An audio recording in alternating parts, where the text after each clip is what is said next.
Abraham, je te donne le pays des Kéniens, depuis le grand fleuve Euphrate, le pays des Kéniens, le pays des Hétiens, le pays des Jébusiens et le pays des Cananéens.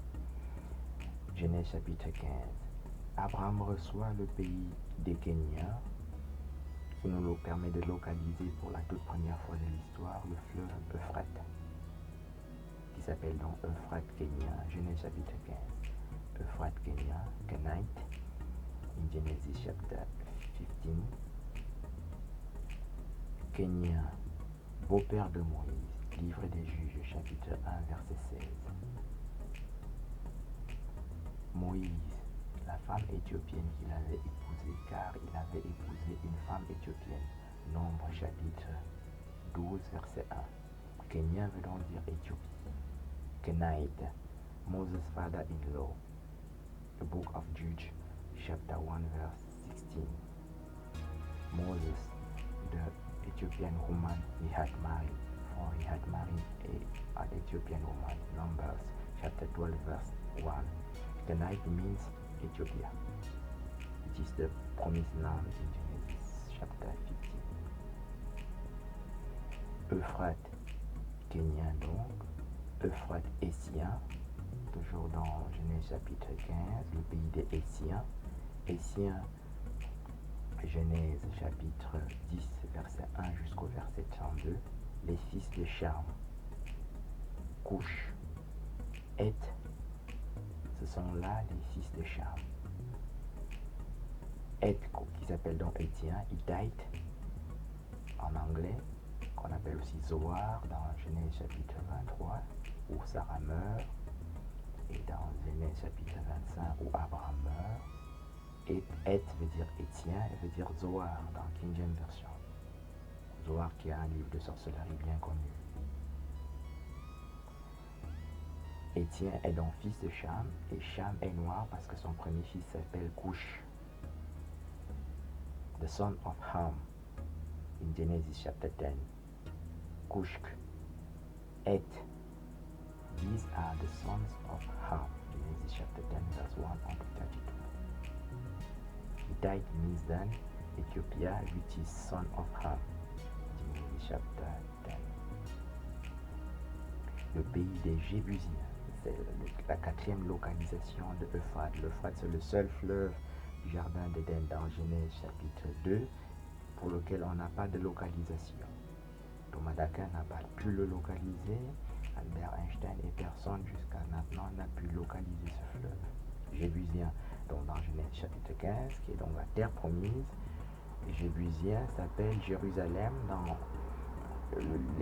les livres de Samuel, Samuel chapitre 1, principalement le deuxième livre de Samuel, dans lequel, deuxième livre de Samuel chapitre 11, deuxième livre de Samuel chapitre 12, là où Salomon naît, au verset 24, le deuxième livre de Samuel chapitre 12, Salomon est Hétien, la maman de Salomon qui s'appelle Bathséba, dans le deuxième livre de Samuel chapitre 11, le deuxième livre de Samuel chapitre 12, et Étienne qui s'appelle Bathséba, qu'on trouve aussi dans Psaume 51.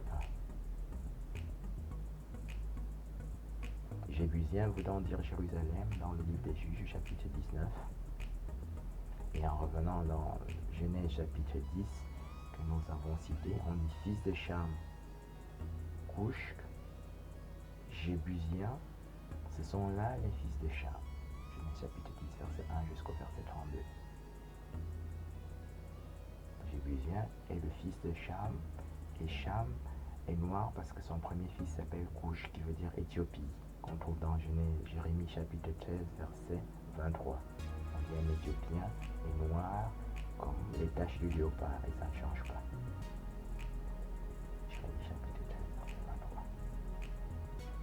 Jebusite means then son of Ham in Genesis chapter 10 also. Jebusite, which means Jerusalem in the book of Jude chapter 19 and many other places.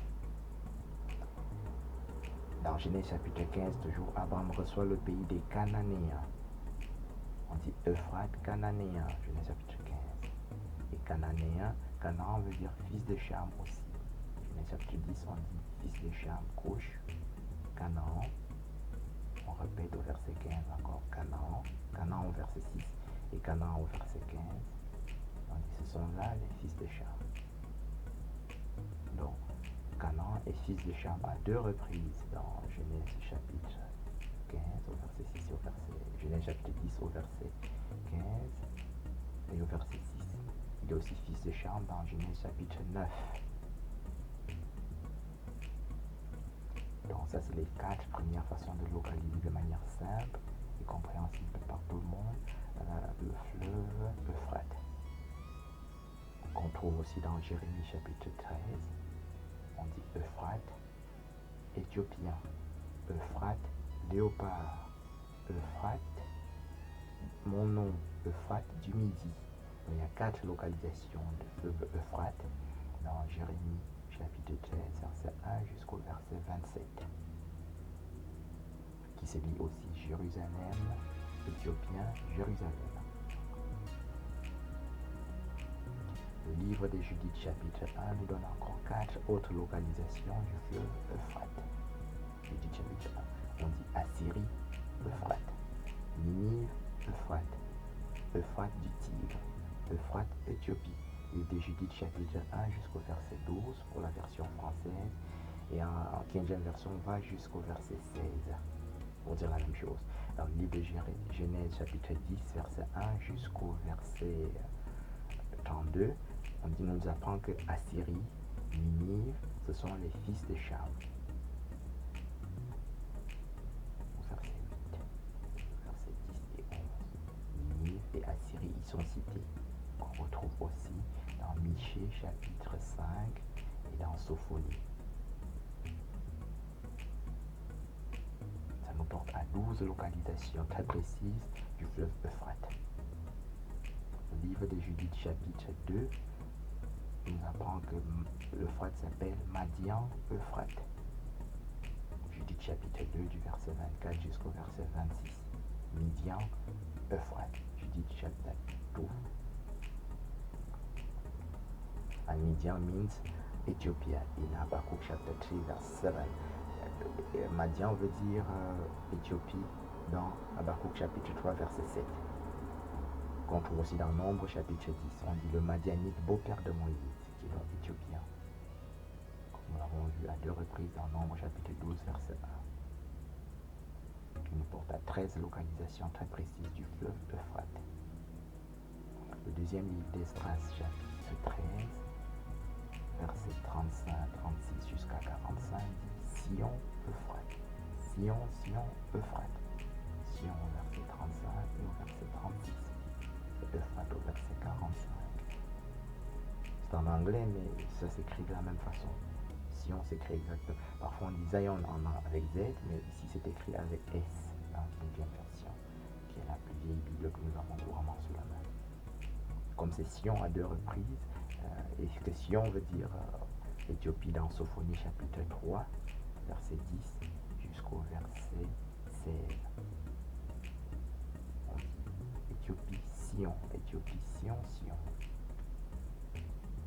Éthiopie au verset 10 et Sion au verset 14 et au verset 16. Isaïe chapitre 18, verset 1 jusqu'au verset 7 dit aussi Éthiopie, Sion, le nom de l'Éternel. Éthiopie, dans Isaïe 18 et dans Sophonie 3, Éthiopie est aussi la montagne sainte et le nom de l'Éternel, en plus de s'appeler Sion. Donc, ici, dans le deuxième livre d'Esdras, chapitre 13, nous avons donc Sion à 2 reprises, au verset 35 et au verset 36, qui nous donne donc 2 localisations supplémentaires du fleuve Euphrate, qui nous donne en tout 15 localisations du fleuve Euphrate, qui sont indiscutables. On dit dans Genèse chapitre 2, un fleuve sortait du jardin et se divise en 4 bras pour arroser le jardin de Dieu. Et le premier fleuve, le premier bras, c'est Bichon, qui entoure le pays d'Avila. Le deuxième, c'est Guillon, qui entoure le pays d'Éthiopie, Couche. Et le troisième, c'est le Tigre, et qui coule à l'orient de la Syrie qui est dans le pays de Cham. Et Le quatrième, c'est l'Euphrate. L'Euphrate, on ne nous dit pas où il se trouve. Ce que nous venons de faire ici à 15 reprises. Le premier fleuve, c'est Pishon, Avila. Avila, c'est le fils de Couche dans Genèse chapitre 10 que nous avons cité abondamment. Nive, Assyrie, c'est aussi fils de Couche, dont dans Genèse chapitre 10 et dans plusieurs autres endroits de la Bible. Et l'Euphrate, pour lequel on n'avait pas de localisation, vient d'être localisé ici maintenant, pour la toute première fois de l'histoire. Et quant au tigre qui coule à l'orient de la Syrie, toutes les cartes, 144 cartes que nous produisons, montrent que le tigre se trouve donc en Éthiopie. L'Afrique s'appelle dans la Bible Éthiopie, qu'on appelle donc Kenya, qu'on appelle aussi Madian. Guillon, qui est le deuxième fleuve, et qui coule donc au pays de Couche, dans Genèse chapitre 2, verset 8 jusqu'au verset 15, se trouve dans 1er livre des rois, chapitre 1, verset 33 jusqu'au verset 34, se trouve donc à Jérusalem. Le roi David mourant demande au prophète Nathan d'aller oindre Salomon, son fils, au fleuve Guillon, qui se trouve donc à Jérusalem. Donc, verset 33, on dit Salomon, Guillon, Salomon, Israël, Guillon, Israël, qui veut dire donc dans Genèse chapitre 2, Éthiopie.